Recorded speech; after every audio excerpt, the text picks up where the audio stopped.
Today I want to discuss Kachina dolls. Kachinas are not all the same. There are Navajo Kachinas, there are Zuni Kachinas, and there are Hopi Kachinas.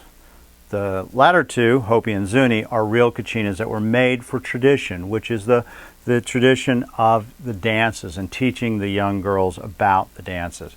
Navajo Kachinas are, yes, they're Native American made, but they're really totally made for the tourist trade, and they don't have any tradition whatsoever with Kachinas. So if you see a Navajo Kachina, it's really basically just a very touristy thing, and doesn't have the value or the spiritual importance that the Hopi or the Zuni Kachinas do. Primarily today, the contemporary pieces are Hopi. There's still a very large group of artists that are making dolls. These are very decorative dolls. They're all wood, and they're always made out of cottonwood. In fact, all Kachina dolls are really generally, as a general rule, made out of cottonwood root. It's the very soft, easily pliable wood that you can feel if it's the right doll by just lifting. If it's super heavy, then it's probably not a Hopi or Zuni doll, though occasionally you'll see something that was done in pine. Kachina dolls were made for the girls to experience the dances. The men did the dances and the girls needed to be part of it. So generally it was the uncles who would make the dolls, which is what we call them today as dolls or Kachina dolls, and they would give them to their nieces, and so they could follow along and learn about the dances. These have been made for tourism, and they've been made for self-use all along. The earliest dolls are somewhere about the 1880s time frame, and some of the greatest examples of these early dolls are found in the Herd. If you go to the Herd Museum, Barry Goldwater collected these early on, and you can see wonderful examples of very early and rare dolls of all sorts of different types of dances.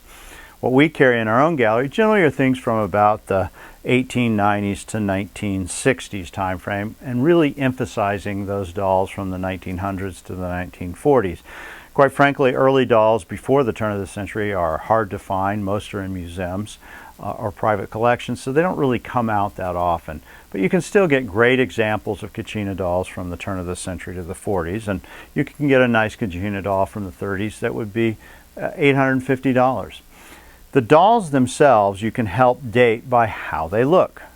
Early dolls that are pre-turned generally have the hands close in, and as the doll progressed in age, they started to migrate to more out like this, and by the 40s you would really see them out further like this and become more stick-like. Those dolls that are early and have what we call the belly warmers can be very valuable, and they're usually going to be somewhere in the 1880s to 1910 time frame. As the hands started to come out and progress, then those would be more 20s or 30s. By the time they're in the 40s, they're really at their side. One of the other things that will help you date Kachinas has to do with, is it on a base or not? Later dolls that were done in really the 60s are on a base. They're like a sculpture. Early dolls rarely have a base. If they do, it was probably added by someone later when they were wanting to display the doll. And it could be an early base from the 30s, but it didn't come with the Kachina itself.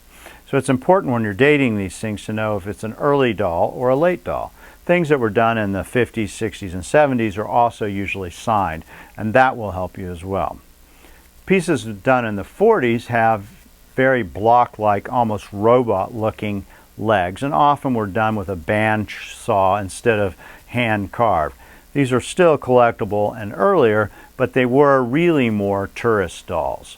So when you think of Kachina dolls, what I want you to take away with it is that the dolls can range from the 1880s all the way to contemporary. We've primarily talked about Hopi Kachina dolls, but you also have to think about Zuni Kachinas, because they were made as gifts as well and were also sold. Zuni Kachinas have clothes as a general rule, like the one to my right. You can see it has clothes. It also has articulations of the arms. These would be moving. So if you see articulations with either pin, generally with a nail or sometimes a wooden pin, and clothes, these are more likely to be a Zuni doll. They're not as common and often will bring more money. Hopi and Zuni Kachina dolls, those are the Kachinas that you want to purchase. This is Mark Sublette.